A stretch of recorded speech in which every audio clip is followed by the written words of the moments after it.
चुप रहो। हेलो, नमस्कार दोस्तों, मेरा नाम राहुल सागर है और स्वागत है आप सभी का मेरे YouTube channel study with Rahul Sagar में। देखिए दोस्तों, हमने अपनी पॉलिटी की सीरीज़ चला रखी है जिसमें हम DSSB के लिए पॉलिटी की तैयारी कर रहे हैं। ठीक है, और हम डेली एक चैप्टर लेते हैं जिसमें हम अलग अलग चैप्टर को लेकर के अलग अलग तरीके से डिस्कस करते हैं। ठीक है, हमने इससे पहले एक पार्ट बनाया है और उसमें हमने संविधान का जो इतिहास है, ठीक है ना, उसका जो भी हिस्ट्री रही है इंडियन कॉन्स्टिट्यूशन की, उसके बारे में बात कर चुके हैं। ठीक है, लेकिन जो आज की बात करें तो हम आज जो हमारा वीडियो होने वाली है वो संविधान सभा से रिलेटेड है। इसके जितने भी इम्पोर्टेंट क्वेश्चंस हैं ऑल ओवर, ठीक है ना, जितने भी इंपॉर्टेंट क्वेश्चन बनते हैं वो यहाँ पर आपको देखने के लिए मिल जाएंगे। ठीक है दोस्तों, तो चलिए वीडियो की शुरुआत करते हैं। वीडियो की शुरुआत करने से पहले आप सभी से एक छोटी सी रिक्वेस्ट है, अगर आपने अभी तक हमारा चैनल सब्सक्राइब नहीं किया है तो प्लीज़ हमारे चैनल को सब्सक्राइब कर लीजिए और बेल आइकन को प्रेस कर लीजिए ताकि जो हमारी आने वाली वीडियोज़ हैं उनको आप आसानी से देख सकें। तो चलिए दोस्तों शुरू करते हैं। संविधान सभा से रिलेटेड आज हम क्वेश्चन करेंगे। ठीक है, जिसमें हमारा जो पहला क्वेश्चन है, क्वेश्चन नंबर 1, 1922 ईस्वी में निम्नलिखित में से किसके द्वारा यह उद्गार व्यक्त किया गया कि भारतीय संविधान भारतीयों की इच्छानुसार होगा?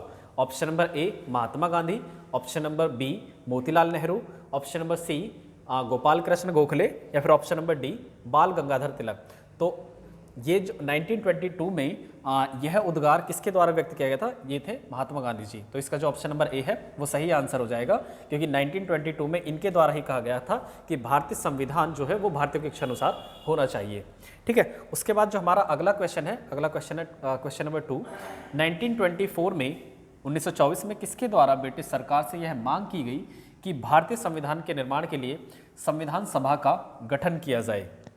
किसने 1924 में ब्रिटिश सरकार से किसने ये मांग की गई थी कि भारत में संविधान निर्माण के लिए संविधान सभा का गठन किया जाए? तो option number A M.N. Roy, option number B Mahatma Gandhi, option number C Motilal Nehru या फिर option number D Gopal Krishna Gokhale. तो इसका जो ऑप्शन नंबर सी है मोतीलाल नेहरू वो सही आंसर होगा। ठीक है, और इसके बारे में अगर हम एक छोटी सी डिटेल बताएं तो पहली बार जो सबसे पहले संविधान सभा के गठन की मांग की थी वो कौन थे? ठीक है, मतलब पहले व्यक्ति कौन थे जिन्होंने संविधान सभा के गठन की मांग की थी? तो वो थे बाल गंगाधर तिलक। और वो कब की थी? 1895 में, 1895 में। ठीक है, कौन थे? बाल गंगाधर तिलक। ठीक है, उसके बाद जो हमारा अगला क्वेश्चन है, क्वेश्चन नंबर 3, संविधान सभा के विचार का औपचारिक रूप से प्रतिपादन किसके द्वारा किया गया? औपचारिक रूप से प्रतिपादन किसके द्वारा किया गया था? तो वो M.N. रॉय ही थे। ठीक है, कौन थे? M.N. रॉय। ठीक है, मोतीलाल नेहरू वो थे जिन्होंने ब्रिटिश सरकार से मांग की थी कि संविधान के निर्माण के लिए 1924 में कि संविधान सभा का गठन किया जाए। उसके बाद 1922 में ये महात्मा गांधी जी के द्वारा कहा गया था कि जो भारतीय संविधान है वो भारतीयों के इच्छानुसार होना चाहिए। ठीक है, उसके बाद अगले क्वेश्चन की तरफ बढ़े। क्वेश्चन नंबर 4 है हमारा, संविधान सभा को किसने मूर्त रूप प्रदान किया था? तो option number A Mahatma Gandhi या फिर option number B Motilal Nehru या फिर option number C M.N. Roy या फिर option number D Jawaharlal Nehru. तो जवाहरलाल नेहरू ऐसे व्यक्ति थे जिन्होंने संविधान सभा को मूर्त रूप प्रदान किया था। ठीक है, क्या संविधान सभा को मूर्त रूप प्रदान करने वाले जो व्यक्ति थे वो थे जवाहरलाल नेहरू। ठीक है, इन्होंने काफ़ी सारे अगले भी काम किए, जैसे उद्देश्य प्रस्ताव या फिर प्रस्तावना की बात करें तो उसका भी प्रस्ताव इन्हों के द्वारा ही लाया गया था। ठीक है, जिसको हम आगे पढ़ेंगे अगले वाले क्वेश्चन में। उसके बाद हम बात करें, अगला क्वेश्चन है हमारा, कांग्रेस ने किस वर्ष किस प्रकार के बाह्य हस्तक्षेप के बिना भारतीय जनता द्वारा संविधान के निर्माण की मांग को लेकर प्रस्ताव पारित किया था? तो कांग्रेस ने सबसे पहले कब मांग की गई थी? ये 1936 में, 1936 में। इसका ऑप्शन नंबर जो सी है वो सही आंसर होगा। ठीक है, अगला क्वेश्चन है हमारा, 1938 में 1938 में किस व्यक्ति ने वयस्क मताधिकार के आधार पर संविधान सभा के गठन की मांग की थी? तो वो मैंने आपको अभी बताया कि सबसे पहले एक तो मूर्त रूप प्रदान करने वाले कौन थे? जवाहरलाल नेहरू। और सार्वभौमिक वयस्क मताधिकार के आधार पर संविधान सभा की जो गठन की मांग करने वाले व्यक्ति थे वो पंडित जवाहरलाल नेहरू ही थे। ठीक है, कौन थे? पंडित जवाहरलाल नेहरू। संविधान सभा को इन्होंने मूर्त रूप प्रदान किया, उद्देश्य प्रस्ताव भी इनके द्वारा लाया गया और वयस्क मताधिकार का जो प्रस्ताव था वो भी पंडित जवाहरलाल नेहरू के द्वारा लाया गया। ठीक है, उसके बाद अगले क्वेश्चन की तरफ बढ़ते हैं।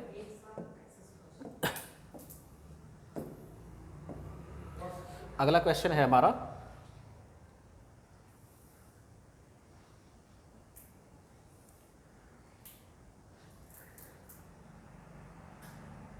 Question number 7। वर्ष 1942 में किस योजना के तहत यह स्वीकार किया गया कि भारत में एक निर्वाचित संविधान सभा का गठन होगा जो युद्ध उपरांत संविधान का निर्माण करेगी? किस योजना के तहत? तो क्रिप्स योजना, ठीक है, या फिर ऑप्शन नंबर बी वेवेल योजना, या फिर option number C cabinet mission योजना, या फिर ऑप्शन नंबर डी माउंटबेटन योजना। देखिए कैबिनेट मिशन जो है वो 1946 में आया था, ठीक है, कब आया था? 1946 में आया था, और इसी के तहत संविधान सभा का गठन किया गया था, ठीक है। सबसे पहले तो ये चीज़ याद रखना, लेकिन इसका जो सही आंसर है कि 1942 में किस योजना के तहत यह स्वीकार किया गया था कि भारत में एक निर्वाचित संविधान सभा का गठन होगा जो युद्ध उपरांत संविधान का निर्माण करेगी, तो वो है क्रिप्स योजना, ठीक है। ये क्रिप्स मिशन जो था वो भेजा गया था ब्रिटिश सरकार के द्वारा, और ये फेल हो गया था। क्यों हो गया था? क्योंकि इस समय पर सेकेंड वर्ल्ड वॉर चल रहा था। सेकेंड वर्ल्ड वॉर यानी कि 1935 से लेकर के इसकी ये टाइम पीरियड है, 1939 से लेकर के 1945, ठीक है, ये टाइम पीरियड है। उस टाइम में 1942 के दौरान क्या हुआ, ताकि ये जो ब्रिटिशर्स हैं ये भारतीय लोगों को उस युद्ध में जोड़ सके, मतलब अपनी सहायता के लिए अपने लिए उनका इस्तेमाल कर सकें, इसलिए इन्होंने कुछ मांगों को स्वीकार कर लिया था ताकि ये उन्हें युद्ध में भेज सकें, ठीक है। तो इसमें कुछ मांगे थी क्रिप्स मिशन के अंतर्गत, हालांकि ये फेल हो गया था। 1942 में लाया गया था ये, कब? मार्च 1942 में, द्वितीय विश्व युद्ध के समय, ठीक है। इसमें क्या क्या चीज़ें थी? एक तो थी प्रस्ताव इसमें था कि डोमिनियन स्टेट बना दिया जाएगा भारत को, ठीक है, क्या था? भारत को एक डोमिनियन स्टेट बना दिया जाएगा। फिर साथ ही साथ संविधान सभा के गठन की मांग को भी पूरा कर लिया गया था, जो चीज़ यहाँ पर कही गई है, ठीक है, कि निर्वाचित संविधान सभा का गठन होगा, वो किसके तहत किया गया था? 1942 में क्रिप्स योजना के तहत, ठीक है। उसके बाद जो गवर्नर जनरल की इसमें जो प्रस्ताव था, इसमें जो लिखा हुआ था, वो एक चीज़ और थी कि गवर्नर जनरल की जो शक्ति है वो वैसी की वैसी ही रहेंगी। क्या?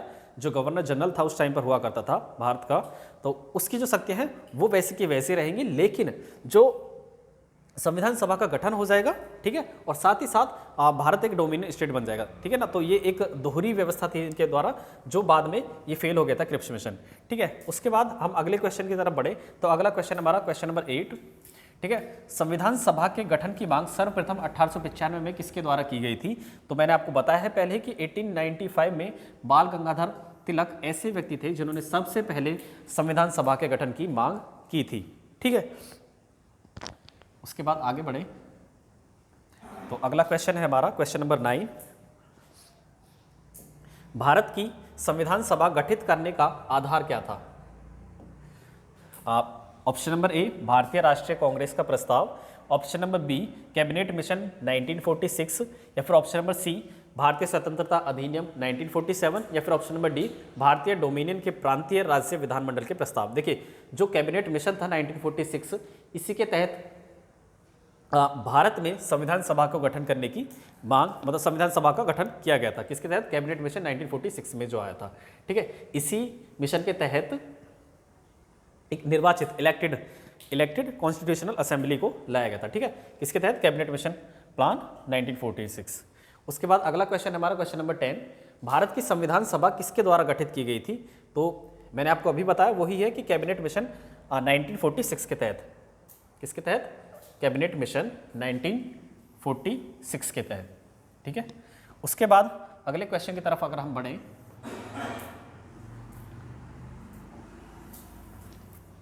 तो अगला क्वेश्चन क्या कहता है? सन 1936 में भारतीय राष्ट्रीय कांग्रेस द्वारा संविधान सभा के गठन की मांग कहां पर हुए अधिवेशन में रखी गई थी? जो राष्ट्रीय कांग्रेस के द्वारा, भारतीय राष्ट्रीय कांग्रेस, इंडियन नेशनल कांग्रेस के द्वारा जो 1936 में संविधान सभा के गठन की मांग की गई थी, वो उसके किस अधिवेशन के अंतर्गत की गई थी? तो वो था फैजपुर अधिवेशन। क्या था? फैजपुर अधिवेशन, ठीक है। कब हुआ था? 1936 में। उसके बाद अगला क्वेश्चन है हमारा, कैबिनेट मिशन प्लान के अनुसार संविधान सभा में कुल कितने सदस्य थे?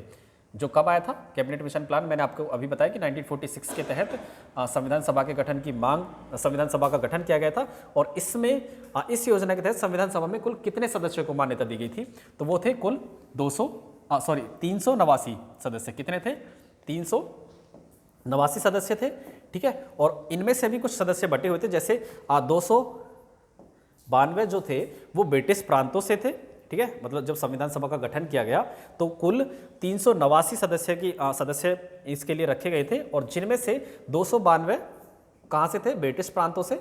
और बात करें हम, ठीक है, और उसके बाद बात करें तो 93, ठीक है ना, मतलब कि 93 कहाँ से थे? देसी रियासतों से थे, ठीक है। और उसके बाद जो कमिश्नरी क्षेत्र के 4 लोग थे, ठीक है, 4 लोग कमिश्नरी क्षेत्र के, तो ये टोटल जो है वो 389 हो जाते हैं, ठीक है। एक बार फिर रिकॉल करेंगे, कैबिनेट मिशन योजना के अनुसार संविधान सभा में कुल कितने सदस्य थे? 389 सदस्य थे, जिनमें से 292 ब्रिटिश प्रांतों से थे, और जो 93 लोग थे वो देसी रियासतों से थे, और जो 4 थे वो कमिश्नरी क्षेत्रों से आए, ठीक है। उसके बाद अगले क्वेश्चन की तरफ अगर हम बढ़ें,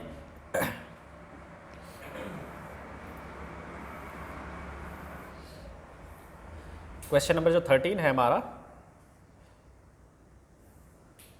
प्रस्तावित मूल संविधान में कुल सदस्यों का विभाजन किस प्रकार होना निश्चित हुआ था? देखिए, मैंने आपको अभी बताया है कि ब्रिटिश प्रांतों से कितने थे? 292 प्रतिनिधि, देसी रियासतों के 93 प्रतिनिधि, मुख्य कमिश्नरी क्षेत्र के 4 प्रतिनिधि, उपयुक्त सभी। तो इसका जो ऑप्शन नंबर डी है वो सही आंसर हो जाएगा, क्योंकि मैंने अभी आपको बताया कि 292 ब्रिटिश प्रांतों से और 93 देसी रियासतों से और 4 कमिश्नरी क्षेत्र से, जब तक संविधान का पुनर्गठन नहीं हुआ था, जब तक बंटवारा नहीं हुआ था, उस टाइम की बात है ये, ठीक है। लेकिन उसके बाद ये थोड़ी कंडीशन चेंज हुई। उसके बाद क्या हुआ? संविधान सभा में विभिन्न प्रांतों के लिए 292 सदस्यों का निर्वाचन होना था। इनमें से कांग्रेस के कितने प्रतिनिधि निर्वाचित होकर आए थे? तो कितने प्रतिनिधि थे? 208, ठीक है। इनमें से कितने थे? 208 कांग्रेस के प्रतिनिधि थे जो निर्वाचित होकर आए थे, ठीक है। उसके बाद अगले क्वेश्चन की तरफ अगर हम देखें तो अगला क्वेश्चन है हमारा क्वेश्चन नंबर 15। पुनर्गठन के फलस्वरूप 1947 में संविधान सभा के सदस्यों की संख्या कितनी रह गई थी? कितनी रह गई थी? देखिए, बंटवारे के बाद क्या हुआ, जो संविधान सभा थी पहले वो पूरे ऑल ओवर इंडिया, मतलब जिसमें पाकिस्तान भी इंक्लूडेड था, उसके लिए बनाया गया था। फिर उसके बाद जब बंटवारे के बाद क्या हुआ कि जो टोटल 389 सदस्य थे, लेकिन उसके बाद जब संविधान का पुनर्गठन किया गया तो उसमें कुल 299 सदस्य रह गए। कितने रह गए? 299 सदस्य रह गए बंटवारे के बाद, ठीक है। जिनमें से 229 जो थे वो प्रांतों से थे, और जो बाकी के जो लोग थे 70 वो देसी रियासतों के लोग थे, ठीक है। ये आंकड़ा जो पुनर्गठित संविधान सभा का था, ठीक है। उसके बाद यहाँ पर देखेंगे क्वेश्चन नंबर जो 16 है, ये वो यही बात करता है कि संविधान सभा पुनर्गठित, ठीक है ना, मतलब कि पुनर्गठित संविधान सभा में देसी रियासतों के कितने प्रतिनिधि थे? तो कितने थे? 70, ठीक है। और पुनर्गठित संविधान सभा में विभिन्न प्रांतों के लिए कितने प्रतिनिधि थे? 229, जो आंकड़ा मैंने ये बताया है अभी, ठीक है। उसके बाद अगला क्वेश्चन की तरफ हम देखें तो कैबिनेट मिशन योजना के अंतर्गत संविधान निर्मात्री परिषद में प्रत्येक प्रांत की आवंटित सदस्य संख्या निर्धारित करने के लिए एक प्रतिनिधि कितनी जनसंख्या के अनुपात में था?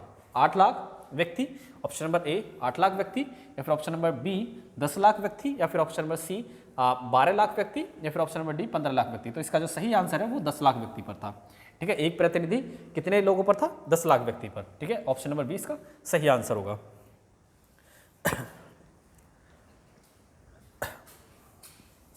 अगले क्वेश्चन की तरफ अगर हम देखें तो अगला क्वेश्चन कहता है कि संविधान सभा के सदस्यों में निम्नलिखित में से किसने प्रत्यक्ष रूप से निर्वाचित किया? संविधान सभा के सदस्यों को निम्नलिखित में से किसने प्रत्यक्ष रूप से निर्वाचित किया था? तो वो था प्रांतों की विधानसभा। क्या हुआ? प्रांतों की विधानसभा, मतलब अप्रत्यक्ष रूप से संविधान सभा का चुनाव हुआ था। जैसे प्रतिनिधि चुन लिए गए थे और प्रतिनिधियों के द्वारा क्या किया गया था? संविधान सभा के सदस्य चुने गए थे, ठीक है। आगे समझ कि प्रांतों की विधानसभा के द्वारा संविधान के सदस्यों को निर्वाचित किया गया था, ठीक है। उसके बाद हमारा अगला क्वेश्चन, क्वेश्चन नंबर 20, संविधान सभा में किस प्रांत का प्रतिनिधित्व सबसे अधिक था? तो किसका था? वो था यूपी, जिसे हम आज यूपी कह देते हैं, ठीक है, संयुक्त प्रांत जिसे पहले कहा जाता था। यूपी से कब से कहा जाने लगा है? 1950 से, मतलब कि 1950 से इसे यूपी कहा जाने लगा। इससे पहले जो था वो संयुक्त प्रांत के नाम से जाना जाता था, ठीक है, यूनाइटेड प्रोविंस जिसे हम इंग्लिश में बोलेंगे। उसके बाद 21 क्वेश्चन है संविधान सभा में किस देशी रियासत के प्रतिनिधि ने भाग नहीं लिया था? तो वो थे हैदराबाद के देशी रियासत के, ठीक है, प्रतिनिधि।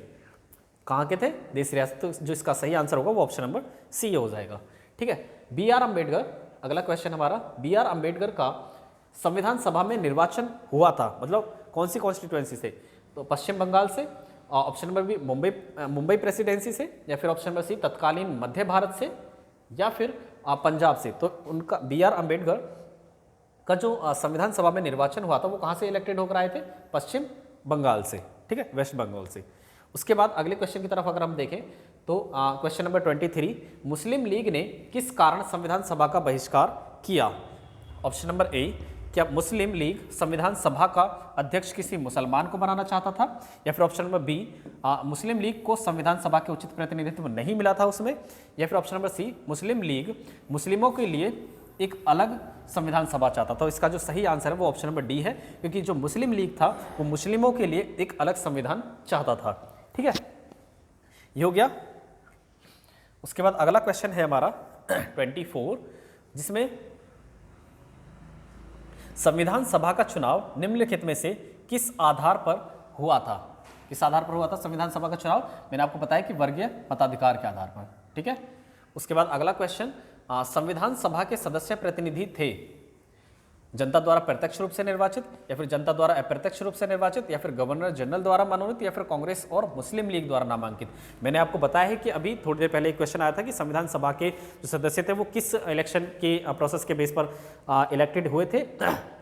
तो वो थे जनता द्वारा अप्रत्यक्ष रूप से निर्वाचित थे, मतलब कि जनता के द्वारा जो प्रतिनिधि चुने गए थे उन प्रतिनिधियों के द्वारा संविधान सभा के सदस्यों को चुना गया था, ठीक है। तो यही है जिसका ऑप्शन नंबर बी है वो सही आंसर हो जाएगा, ठीक है, ऑप्शन नंबर बी। उसके बाद अगला क्वेश्चन है हमारा 26, भारतीय संविधान निर्मात्री सभा प्रांतों की जनता द्वारा चुनी गई, प्रांतीय विधानसभाओं द्वारा परोक्ष रूप से अनुपातिक प्रतिनिधित्व प्रणाली द्वारा चुनी गई, या फिर गवर्नर जनरल द्वारा इसका गठन किया गया था, या फिर वयस्क मताधिकार के आधार पर भारतीय नागरिकों द्वारा चुनी गई थी? इसका जो ऑप्शन नंबर बी है वो सही आंसर होगा, क्योंकि मैंने आपको अभी बताया है कि परोक्ष रूप से अनुपातिक प्रतिनिधित्व प्रणाली के आधार पर संविधान सभा का चयन हुआ था, ठीक है। उसके बाद अगला क्वेश्चन है हमारा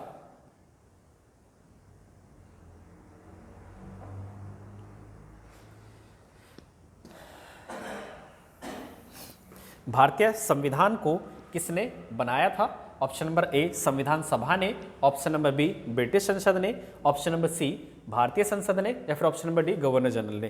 तो यहां पर जो ऑप्शन नंबर ए है, किसको बनाया था? भारतीय संविधान को किसने बनाया था? वो थी संविधान सभा, जिसको अप्रत्यक्ष रूप से चुना गया था इलेक्टेड प्रतिनिधियों के द्वारा, जो जनता के द्वारा चुने गए थे, ठीक है।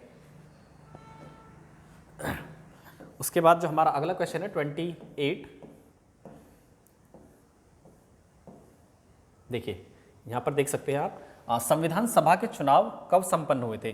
कब संपन्न हुए थे संविधान सभा के चुनाव? 1945 में, 1945 में ऑप्शन नंबर ए, या फिर ऑप्शन नंबर बी 1946 में, ऑप्शन नंबर सी 1947 में, या फिर ऑप्शन नंबर डी 1948 में? तो इसका जो भारतीय संविधान सभा के लिए जो चुनाव थे वो 1946 में संपन्न हुए थे, ठीक है ना, 1946 में। उसके बाद जो अगला क्वेश्चन है, भारतीय संविधान सभा की स्थापना कब हुई थी? ऑप्शन नंबर बी जो है इसका सही आंसर हो जाएगा, क्योंकि 9 दिसंबर 1946 को संविधान सभा की स्थापना हो गई थी, ठीक है ना। इसी दिन इसकी पहली बैठक हुई थी, और इसके पहली बैठक के जो अध्यक्ष रहे थे, जो अस्थायी अध्यक्ष के तौर पर उनको चुना गया था, सच्चिदानंद सिन्हा जी थे, जिनको हम आगे पढ़ेंगे, ठीक है। जैसे यहाँ पर देख सकते हैं क्वेश्चन नंबर जो 30 है, संविधान सभा का जो प्रथम अधिवेशन था वो कहाँ हुआ था? वो हुआ था दिल्ली में, ठीक है। 9 दिसंबर 1946 को ये बनकर के तैयार हुई थी। इसका जो प्रथम अधिवेशन था वो दिल्ली में हुआ था, और इसके जो अध्यक्षता की थी, ये क्वेश्चन जो है इसकी अध्यक्षता किसने की थी? वो थे सच्चिदानंद सिन्हा जी, ठीक है, जो 9 दिसंबर 1946 को ही चुने गए थे, जो क्या थे? अस्थायी थे। उसके बाद इनका जो स्थान था स्थायी तौर पर डॉक्टर राजेंद्र प्रसाद जी को दे दिया गया था, ठीक है ना, इसके जो अध्यक्ष बन गए थे संविधान सभा के, ठीक है। उसके बाद अगला जो क्वेश्चन है हमारा, क्वेश्चन नंबर 32, क्या कहता है कि संविधान सभा का पहला सत्र या बैठक उसकी कब हुई थी, तो वही चीज़ है, मैंने आपको यही बताया कि संविधान सभा की स्थापना 9 दिसंबर 1946 को, उसकी बैठक भी कब हुई थी, 9 दिसंबर 1946 को। तो इसका ऑप्शन नंबर जो सी है वो सही आंसर हो जाएगा। ठीक है, आगे बढ़े।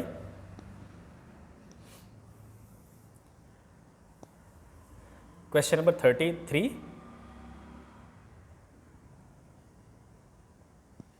संविधान सभा के स्थायी अध्यक्ष कौन थे? BN Rao, doctor BR Ambedkar और डॉक्टर राजेंद्र प्रसाद, या फिर ऑप्शन नंबर डी सच्चिदानंद सिन्हा। मैंने आपको बताया था कि जो सच्चिदानंद सिन्हा जी थे उनको 9 दिसंबर 1946 को अस्थायी अध्यक्ष के रूप में चुना गया था। ठीक है, लेकिन उसके 2 दिन बाद 11 दिसंबर 1946 को डॉक्टर राजेंद्र प्रसाद को संविधान सभा का स्थायी अध्यक्ष चुन लिया गया था। ठीक है, जो अगला ही क्वेश्चन है कि 11 दिसंबर 1946 को किसे संविधान सभा का स्थायी अध्यक्ष चुना गया था, तो वो डॉक्टर राजेंद्र प्रसाद जी थे। ठीक है, उसके बाद बात करें अगला, संविधान सभा का जो संवैधानिक सलाहकार था वो कौन था, वो थे वेनेगल नरसिंह राव। कौन थे? वेनेगल नरसिंह राव। ये बहुत ज़्यादा इंपॉर्टेंट क्वेश्चन है, क्योंकि यहाँ से क्योंकि ये जो क्वेश्चन है बन सकता है कि किस संवैधानिक सलाहकार के आधार पर संविधान सभा का गठन किया गया था, तो वो थे कौन? वेनेगल नरसिंह राव। उसके बाद जो अगला क्वेश्चन है, संविधान सभा में चुने हुए स्थायी अध्यक्ष कौन थे? स्थायी अध्यक्ष तो मैंने अभी आपको बताया कि डॉक्टर राजेंद्र प्रसाद सच्चिदानंद सिन्हा के बाद स्थायी अध्यक्ष चुने गए थे 11 दिसंबर 1946 को। ठीक है, अगला क्वेश्चन जो क्वेश्चन नंबर 38 है, निम्नलिखित में से कौन संविधान सभा का सदस्य नहीं था? KM Munshi, option number B N Gopalaswami Ayyangar, या फिर option number C HH Baig, या फिर option number D TT Krishnamachari. ठीक है, तो ये सदस्य कौन नहीं थे? तो HH बेग जो थे वो संविधान सभा के सदस्य नहीं थे, लेकिन जो बाकी लोग थे जैसे KM मुंशी ये भी सदस्य थे, N गोपाल स्वामी अयंगर भी सदस्य थे, TT कृष्णमाचारी भी सदस्य थे। ठीक है, आगे बढ़ते हैं अगले क्वेश्चन की तरफ। अगर हम देखें, देखिए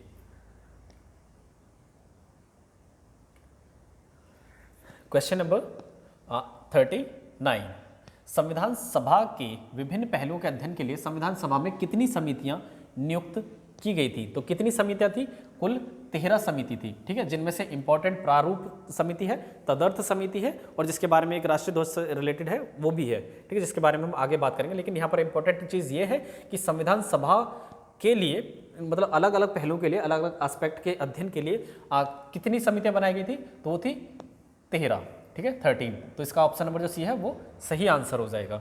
ठीक है, ऑप्शन नंबर क्वेश्चन नंबर जो 40 है हमारा, संविधान सभा के प्रारूप समिति की नियुक्ति कब की गई थी? तो ये कब की गई थी? 29 अप्रैल 1947 को, या फिर ऑप्शन नंबर बी 11 जून 1947 को, ऑप्शन नंबर सी 29 अगस्त 1947 को, और ऑप्शन नंबर डी 16 दिसंबर 1947 को। जो प्रारूप समिति की नियुक्ति की गई थी वो कब की गई थी? 29 अगस्त 1947 को, और इसके अध्यक्ष कौन थे? Doctor BR Ambedkar. ठीक है, कौन थे? Doctor BR Ambedkar. उसके बाद अगले क्वेश्चन की तरफ अगर हम देखें तो भारतीय संविधान सभा के प्रारूप समिति के अध्यक्ष मैंने अभी आपको बताया कि डॉक्टर BR अम्बेडकर जी। ठीक है, और इसके कुल 7 सदस्य थे। संविधान सभा में प्रारूप समिति में सदस्यों की संख्या कितनी थी? अगला क्वेश्चन है हमारा 42। कितने सदस्य थे इसमें? 7 सदस्य थे, जिनका नाम क्या है? एक तो डॉक्टर BR अम्बेडकर जो अध्यक्ष थे। ठीक है, उसके बाद अल्लादी कृष्णस्वामी अयंगर थे दूसरे सदस्य। ठीक है, तीसरे जो हो गए कन्हैया लाल मणिक लाल मुंशी, उसके बाद मोहम्मद शाहदुल्ला फोर्थ हो गए, एंड फिफ्थ जो है N गोपाल स्वामी अयंगर और VL मिलर और DP खेतान। ठीक है, तो ये 7 सदस्य हो गए जो आप यहाँ पर देख सकते हैं। ठीक है, ये जो प्रारूप समिति के ड्राफ्टिंग कमेटी के अध्यक्ष प्लस जो मेंबर्स थे। ठीक है, 7 सदस्य थे, जिनमें से डॉक्टर BR अम्बेडकर जी को भी चुना जाता है। उसके बाद अगर हम बात करें आगे अगले क्वेश्चन की तरफ, तो निम्नलिखित में से कौन भारतीय संविधान की प्रारूपण समिति के सदस्य नहीं थे? मैंने अभी आपको 7 सदस्य बताए हैं, जिनमें से doctor BR Ambedkar, Alladi Krishnaswami Ayyangar, Kanhaiyalal Maneklal Munshi, Mohammed Saadulla, N Gopalaswami Ayyangar, VL Mitter और DP खेतान थे। तो इनमें आप देख सकते हैं कि जो राजेंद्र प्रसाद हैं वो प्रारूप समिति के सदस्य नहीं थे, क्योंकि ये संविधान सभा के कौन थे? स्थायी अध्यक्ष थे।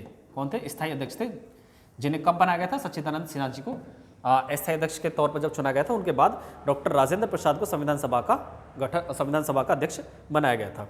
ठीक है। उसके बाद जो अगला क्वेश्चन हमारा क्वेश्चन नंबर 44, निम्नलिखित में से कौन प्रारूपण समिति का सदस्य नहीं था? तो जवाहरलाल नेहरू नहीं थे, क्योंकि ये किसी और समिति के सदस्य थे, ठीक है। तो ऑप्शन नंबर जो ए है इसका वो सही आंसर हो जाएगा। आगे बढ़े हम। जवाहरलाल नेहरू के बारे में अगर थोड़ा सा पहले हम रिकॉल करने की कोशिश करें तो हमने देखा है कि जो प्रस्तावना का प्रस्ताव था वो इन्होंने दिया था, ठीक है। प्रस्तावना का जो प्रस्ताव था, उद्देश्य प्रस्ताव जिसे हम बोलते हैं, जो बाद में प्रस्तावना के रूप में कहा गया, ठीक है, वो जवाहरलाल नेहरू जी के द्वारा दिया गया था। और फिर प्लस संविधान को मूर्त रूप प्रदान करने का जो श्रेय है वो भी जवाहरलाल नेहरू को ही जाता है, ठीक है। उसके बाद अगले बात करें तो संविधान की प्रारूप समिति के समक्ष प्रस्तावना का प्रस्ताव किसने रखा? मैंने अभी ये क्वेश्चन करा है कि जवाहरलाल नेहरू जी के द्वारा रखा गया था, ठीक है, प्रस्तावना का प्रस्ताव, जिसे उद्देश्य प्रस्ताव भी कहेंगे, जो जुड़ा हुआ है उसी से। जो अगला क्वेश्चन है हमारा 46, देखिए, संविधान सभा में सभी निर्णय किस आधार पर लिए गए? किस आधार पर लिए गए? एकता और अखंडता, ऑप्शन नंबर बी बहुमत, या फिर ऑप्शन नंबर सी सर्वसम्मति, या फिर ऑप्शन नंबर डी सहमति और समायोजन। सहमति और समायोजन, इसका सही आंसर होगा ऑप्शन नंबर डी, ठीक है। किस आधार पर लिए गए थे? सहमति और समायोजन के आधार पर, ठीक है। क्वेश्चन नंबर 47, संविधान सभा में उद्देश्य प्रस्ताव किसने प्रस्तुत किया था? वही चीज़ है कि प्रस्तावना का जो प्रस्ताव था वो जवाहरलाल नेहरू के द्वारा, तो इसका ऑप्शन नंबर जो सी है वो सही आंसर हो जाएगा, ठीक है। उसके बाद अगला क्वेश्चन है हमारा 48, भारतीय संविधान सभा की संघीय समिति के अध्यक्ष कौन थे? Sardar Patel, option number B doctor B R Ambedkar, ये तो प्रारूप समिति के अध्यक्ष थे, ठीक है। कौन थे? प्रारूप समिति के,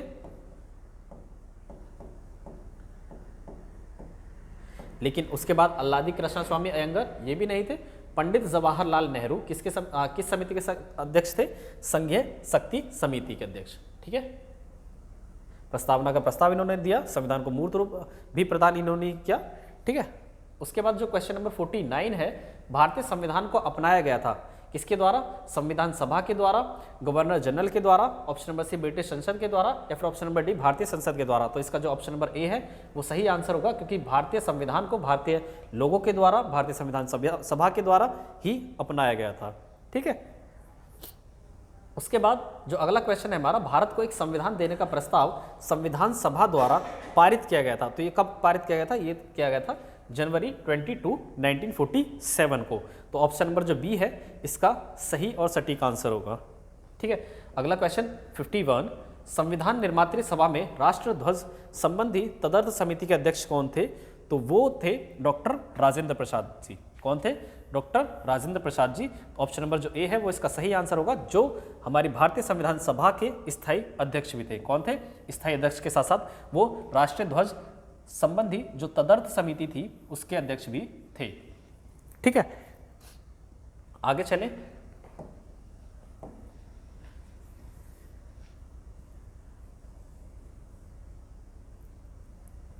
यस, देखिए क्वेश्चन नंबर 52,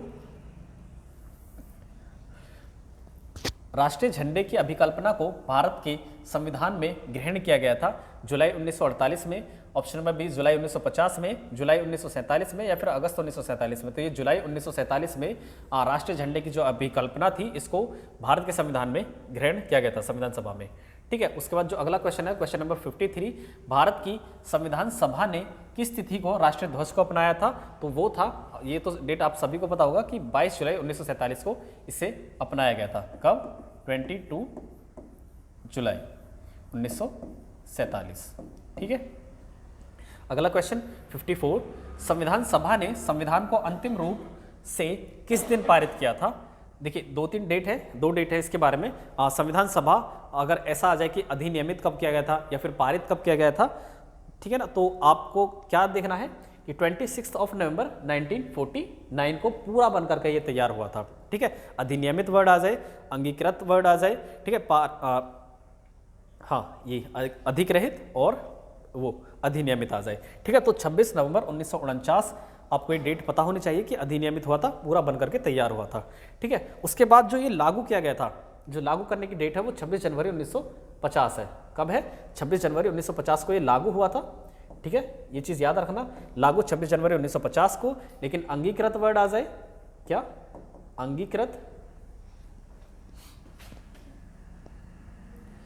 अंगीकृत वर्ड आ जाए, या फिर अधिनियमित आ जाए, या फिर पूरा बनकर के कब तैयार हुआ था ये वर्ड आ जाए, तो उसके लिए जो डेट है वो है 26 नवंबर 1949। ऑप्शन नंबर सी जो है वो इसका सही आंसर होगा।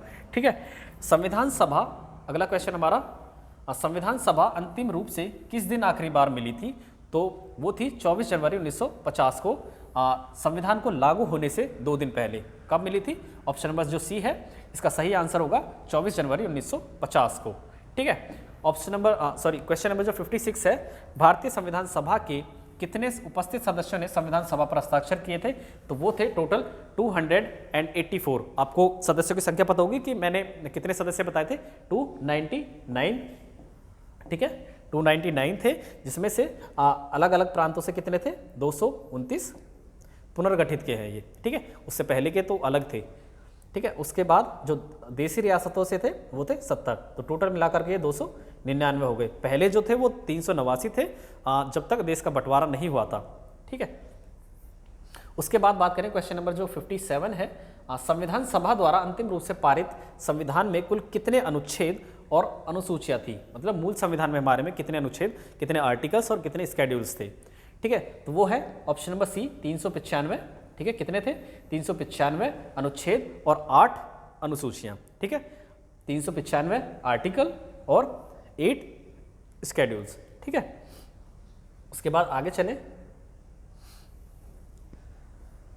क्वेश्चन नंबर 58 है हमारा, संपूर्ण भारतीय संविधान के निर्माण में संविधान सभा को कितना समय लगा।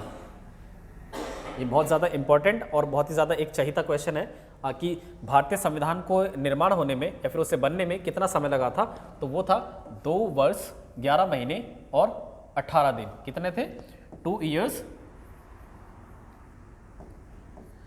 11 month and 18 days। ठीक है, 2 वर्ष 11 महीने 18 दिन पूरा संविधान को बनने में लगा था। ठीक है, उसके बाद जो क्वेश्चन नंबर 59 है, किस दिन से संविधान सभा का अंतरकालीन संसद के रूप में आविर्भाव हुआ, ये वही चीज़ पूछ रहा है कि ये संविधान कब से लागू हुआ था। तो 26 जनवरी 1950 को मैंने बताया कि 26 जनवरी 1950 को ये लागू किया गया था। लेकिन अगर उसके बारे में जैसे अंगीकृत या फिर अधिनियमित या फिर ये पूरा कब बन करके तैयार हुआ था, ये 26 नवंबर 1949 को बन करके तैयार हुआ था। ठीक है, ये 2 जो डेट है वो बहुत ज़्यादा इंपॉर्टेंट है, अंगीकृत और फिर या फिर कब बन करके तैयार हुआ था, अंगीकृत या फिर कब बन करके तैयार हुआ था, ये दोनों चीज़ सेम है। या फिर उसके बाद सेकंड चीज़ आती है कि ये लागू कब हुआ था। लागू हुआ था 26 जनवरी 1950 को, लेकिन अंगीकृत या फिर अधिनियमित या फिर पूरा बन करके जो तैयार हुआ था वो 26 नवंबर 1949 को हुआ था। ठीक है, अगले क्वेश्चन की तरफ देखते हैं। क्वेश्चन नंबर 60 जो है, जिस संविधान सभा द्वारा भारत के संविधान का अधिनियमन किया गया उसके सदस्य कौन थे। सदस्य हमने बताया कि विभिन्न प्रांतों से आए थे। ठीक है, विभिन्न प्रांतों से थे, विधानसभाओं द्वारा नियमित थे, विभिन्न प्रांतों की विधानसभाओं द्वारा नियमित थे। जो देशी रास्ते में आपको जो संख्या है जो पहले बताई थी वो ही है। ठीक है, उसके बाद हमारा जो अगला क्वेश्चन है 61,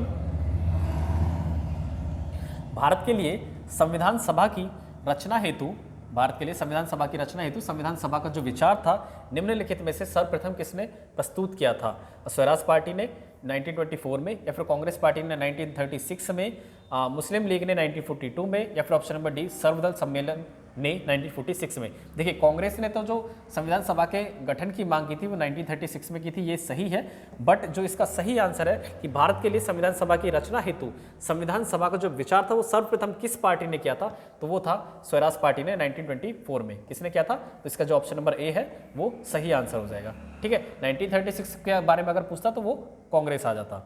ठीक है, अगले क्वेश्चन की तरफ अगर हम देखें तो अगला क्वेश्चन है 62, भारतीय संविधान सभा के प्रथम दिन के अधिवेशन की अध्यक्षता किसने की थी।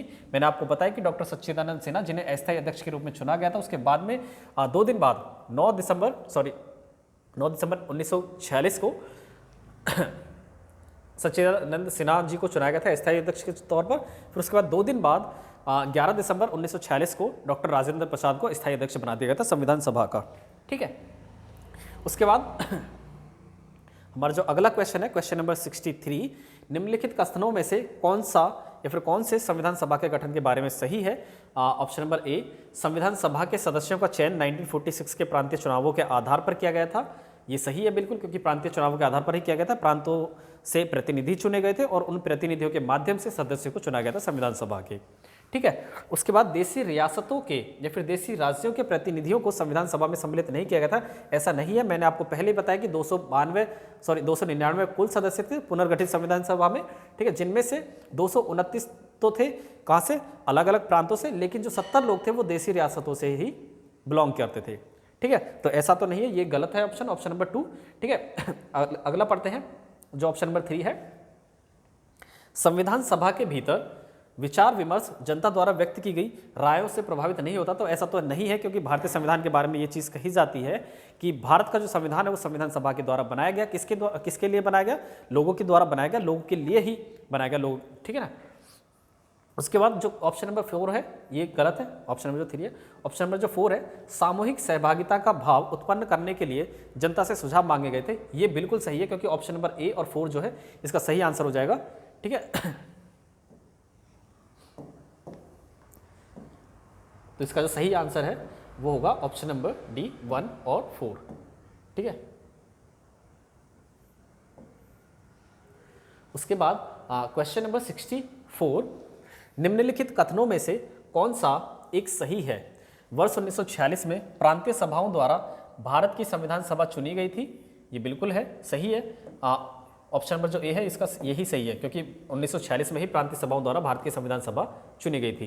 किसके तहत? और ये मिशन था कैबिनेट मिशन 1946। ठीक है, कैबिनेट मिशन 1946। ठीक है, उसके बाद अगर हम अगले क्वेश्चन की तरफ देखें तो क्वेश्चन नंबर 65 है, भारत के संविधान का निर्माता किसे माना जाता है? आमतौर पर भारत के संविधान का निर्माता जो है वो डॉक्टर बी.आर. अम्बेडकर जी को कहा जाता है। ठीक है, किसे कहा जाता है? Doctor B R. अम्बेडकर जी को। ठीक है, उसके बाद कुछ रिकॉल करने की कोशिश करते हैं, जैसे डॉक्टर बी.आर. अम्बेडकर कौन थे? प्रारूप समिति के अध्यक्ष थे।